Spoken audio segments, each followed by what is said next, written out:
You ever notice how children have this like magical ability to activate the exact part of you that still needs healing? Yeah, that part. Let's talk about that. I am Dr. Isela Garcia, and inside our Love Being community, Nina and I host coaching sessions where we explore the deeper layers of healing, how it shows up in our bodies and in our relationships, and especially how it shows up when we respond to children. Because children, without even trying, will mirror back everything we haven't resolved. Recently, we met with Lori.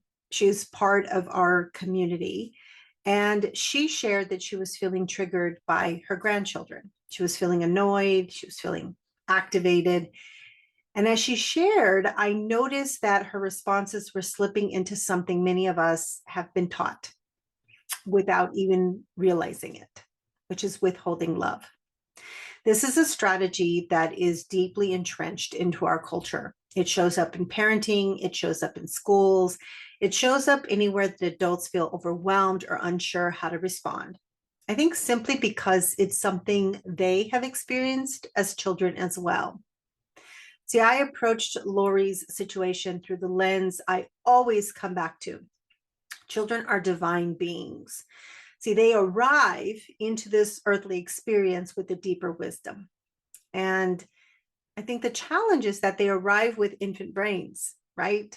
It's like hitting the reset button. Infant brains, unpracticed nervous systems, it's still developing, and bodies that are also developing. But they are wise, so wise. And the challenge is that the body and the brain just need time to develop. And because of that, there is a reciprocity in our relationship with them. See, we think we're here to teach them, but they're also here to teach us. Children reflect back the parts of us that still carry pain. They awaken memories of when we weren't seen or heard or understood. They activate within us things that we have tried to pretend were no longer there. You know, it's in the past. I don't want to dredge up the past, right? So this isn't failure on our part. It really is an invitation because their behavior really becomes the opportunity where we can lean into our own self-reflection, our own experiences. And some of the considerations that help us explore this better are questions like, what am I still holding? What wounds are being activated or reactivated within me? What part of me is still trying to protect itself? Because what it comes down to is that this work is multi-layered, right? But we still have to respond to the children in ways that don't dim their light. Like this is what's happening right now, right? And we never want a child to believe that love is something they have to earn. We never want to make them feel small or wrong or unworthy. We never want to treat love as something conditional, given only when they please us. See, love is their birthright. Love is your birthright. We all deserve it simply because we exist, and children deserve it simply because they exist. So when we find ourselves annoyed or overwhelmed, withholding love, even subtly, that's a sign that something in us needs healing. It needs tending to. And that's why these coaching sessions are so powerful. They give us the space to explore these deep human patterns that show up in our relationships, especially our relationships with children. And it gives us the opportunity to reflect upon how we can choose a different way. We can actually choose a way that honors their spirit and supports our healing as well. See, I want to say this again because children are not just learning from us. We are learning from them if we are willing. And when we let that truth in, everything changes. So take a moment, take some time to watch this coaching session. And I hope that you find it useful. All right, Lori, tell us what you'd like to be coached on today. Trying to remember what I wrote in my application, and I'm like, I All don't good. remember. Do you want me to refresh your memory? Or yeah, if you could just, yeah, yeah, Yeah. It seemed like you wanted help with not being frustrated or, annoyed or something by somebody around you. yeah. Does that Okay, help? yeah, yeah. No, well, and we worked with this before in the past. Willow was here last week, Mhm.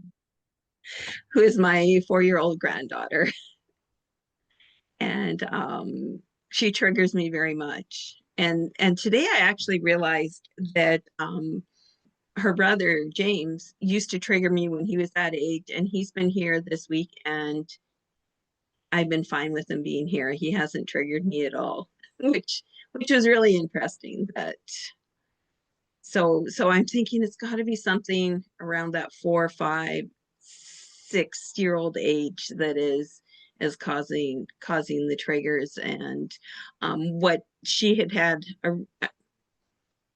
what I felt was a really bad day where she was just defiant and miserable and crying. And I found myself very much lacking patience with her behavior. It was just like I yeah, I had no patience for her being like that, which was unusual for me because normally that sort of thing doesn't bother me. Um, and it was just the whining and the crying. So I realized that there must be a part of me that maybe I was like that at that age and was told to just smarten up, quit doing that. So I wondered if that was part of the problem, was that it was triggering something in my inner child, that I shouldn't be like, she shouldn't be like that because I couldn't be like that. Mm. That was one thought that kind of came across my mind. What else is coming up for me with that? Well, I'll let you see if you can.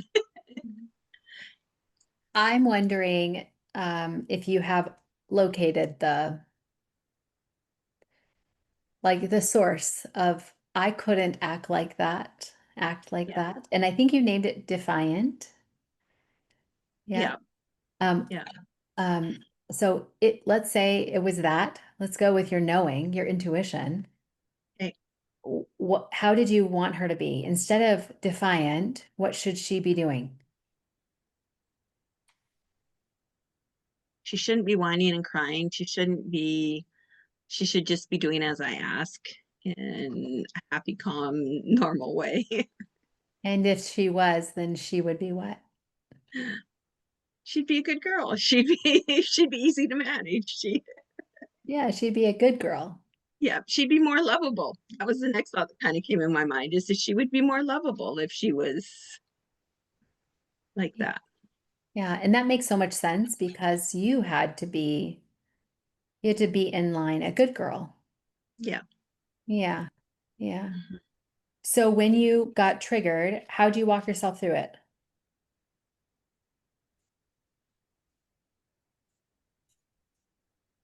I don't know if I did. I immediately distanced myself from her. It was just like, okay, I did the typical parent thing. You go to the room, and I was mean to her too. Well, not mean, but her cousin was here as well, and she said she was sick in the morning and she couldn't swim, go to her swimming lessons. So um I said, well, if you're sick, then you can't do anything the rest of the day, and if she goes swimming, we're not going swimming with it. And that happened. Her cousin went swimming and I wouldn't let her go, and Mm. knowing full well that she was not really sick, and that she was just using that as an excuse because she didn't want to do something. Yeah. Yeah. I'm going to pause and let Okay, so I'm Isela gonna I, jump. finish. I'm Yep. I sound jump like a in here terrible because person, a terrible grandma.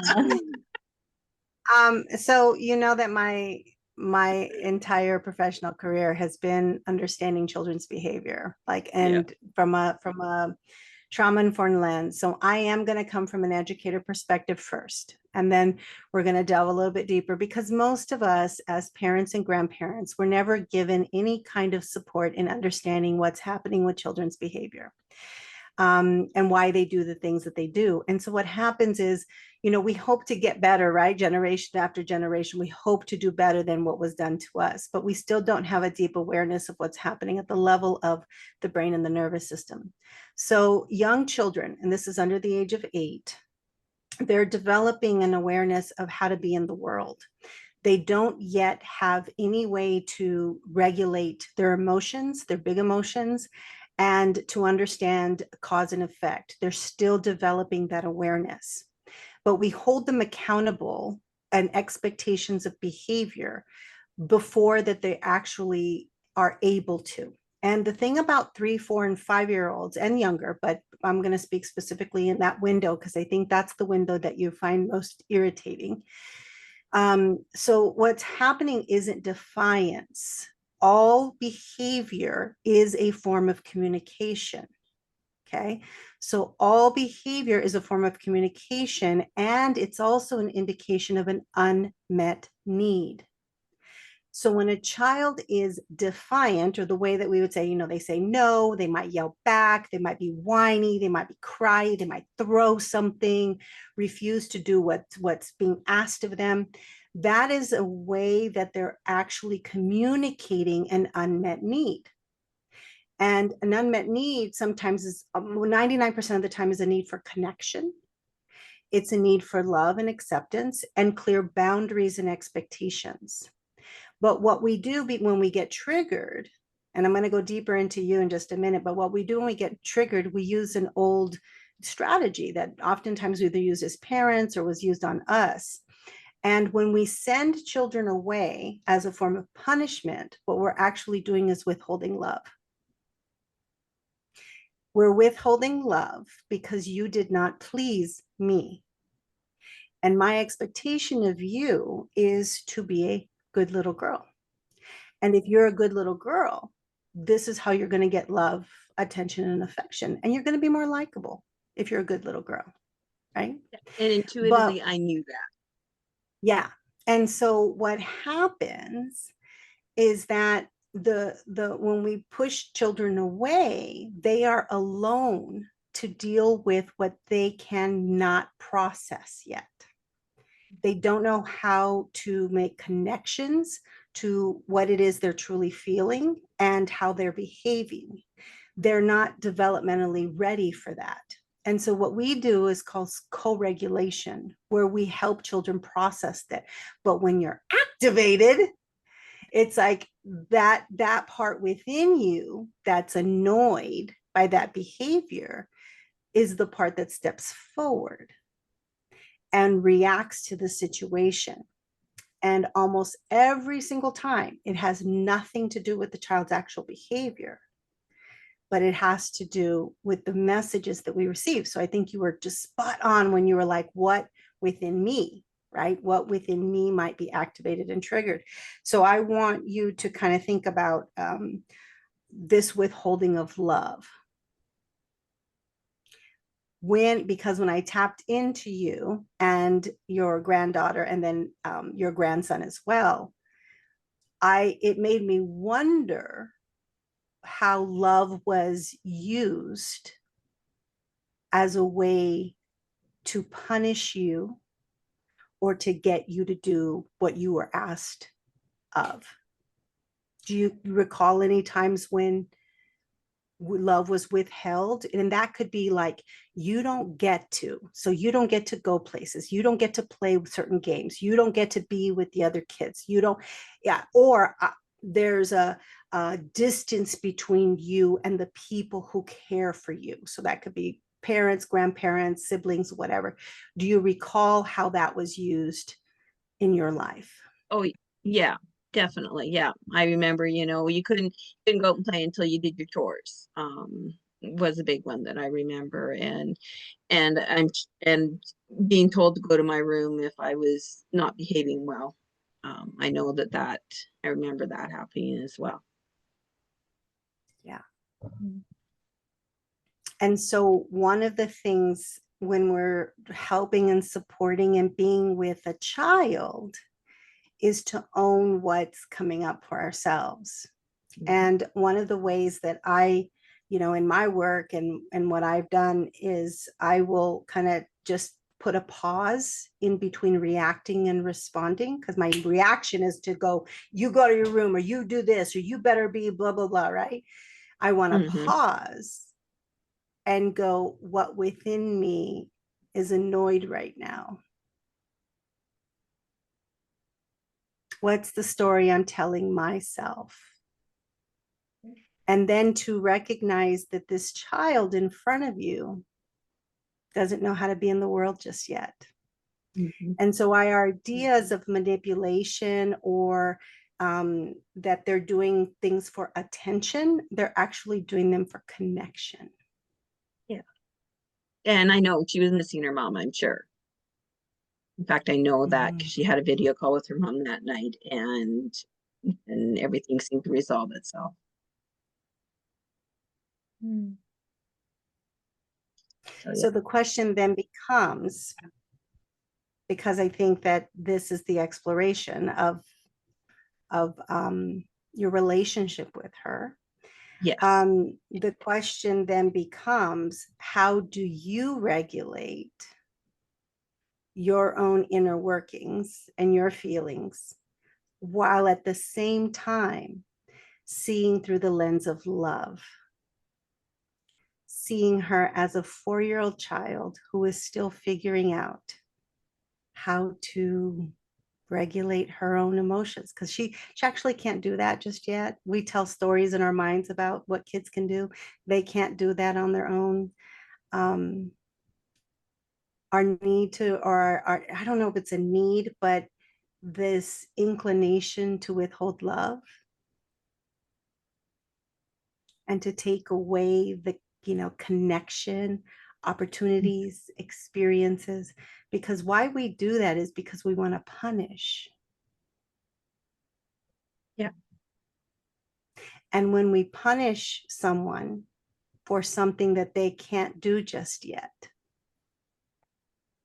it's a really hard experience to truly understand. So when the way that I Mm-hmm. kind of think about this is, as grown-ups, how many times have we self-punished for something that we just didn't know just yet? Like we hadn't, created a new habit or changed the pattern of behavior. But yet we have so much shame and guilt about things. So we punish ourselves for something that we haven't actually, we didn't know. We didn't know. Yeah. And I do that all the time. I didn't say all the time, but I have caught myself doing that. I know I do You might be doing it now. it. It could be. Mhm. Yeah. Yeah. Yeah. Because as I'm listening to Isela, I'm like, oh, well, I should have known all that. I should have, in that situation, I should have paused long enough to be a better grandma. Mm. Well, the grandma who knows this stuff went offline. Mhm. Yeah, she did. Yeah. Mhm. Yeah. And you can use this experience to punish yourself and shame yourself, or you can use it as, oh, this was something for me to really learn. This is an Mm-hmm. opportunity for me to really learn, and ask yourself, okay, how do I want to approach my relationship with Willow going forward? And what do Yeah. I want to practice when she's in my presence? Is it one of the practices that we've practiced in the past? Something in your toolbox, just to kind of be ready for that activation. Yeah. Hmm. Yeah. Awareness is the key. Yeah. Yeah. Next time she's out, it'll be like, okay, yeah, I'll remember that she she's just learning all of these things and can't quite regulate herself the way that we can. And Yeah. And that just goes the have more same. compassion for her. Exactly. And it goes for Yeah. the same version of you that got activated. Because Hmm. the version of you that got activated and the version of you that sent her to her room, that wasn't you, the grandma now. That was like your little self with all the conditioning and programming. So you get to forgive her too, Hmm. if you want to, and understand. For sure. Yeah. When you notice that happening, when you notice it kind of creeping up, because awareness is key, right? So when you start to feel that coming up, one of the techniques, or I think it's really important to be honest with children, not that they're creating this within you, but what you do is you take ownership for it. So the words I use are, I'm feeling a little overwhelmed right now, or I need a moment to step back and just take a breath before I respond. And so you're actually modeling the approach to when you are feeling dysregulated. And so you literally in front of Willow, you just take a couple deep breaths and you say, okay, now let's finish doing this, or now let's decide what's going to happen. So you actually model for her you moving from a dysregulated state into a more regulated state, so then you can follow through with whatever it is that needs to happen. That makes a lot of sense. Yeah. Beautiful. Mhm. All right. So And that's just intuitively, I do have she is a mirror for you. I know she So is. yeah, I, and I've had she's that. got a, go ahead. Go ahead. I've had that told to me No, I was before just saying that, she's got a little quirkiness to her. yeah, yeah, Yeah, yeah. I'm suspecting that she's autistic, a few of her yeah, actions and things like that, and just hasn't been in school long enough for them to diagnose it, kind of thing. But yeah, no, I'm pretty sure. Yeah, and I've had different people and different intuitives say that she and I were put on this earth together to learn lessons. yeah. So it looks different in female than it does in males. And so typically females get diagnosed much later because we're better at masking things, right? Masking behavior. But like quite literally, she is going to activate parts within you that you may have been ashamed about or kind of Mhm. hidden. And so she's such a gift to you. Yes, I know she is. Yeah. yeah. Which is why I want to figure everything out, or so that we can help each other, kind of. I can send you some language if you are Sure. open to that. It's, most of us, we didn't hear language that's supportive. We were told directives, and often manipulation was the form that our families approached discipline with, manipulation or Yeah. punishment. And so I can send a list of some language that you can use in directing and redirecting and setting some clear expectations to help with some of that, the perceived defiance. Okay. I'd love that. Thank you. Awesome. Lori, thank you for letting us be with you today. Does that feel complete for you? Yeah, it does. Yeah. Yeah. It's given me some great insight. Thank you so much. You're so welcome.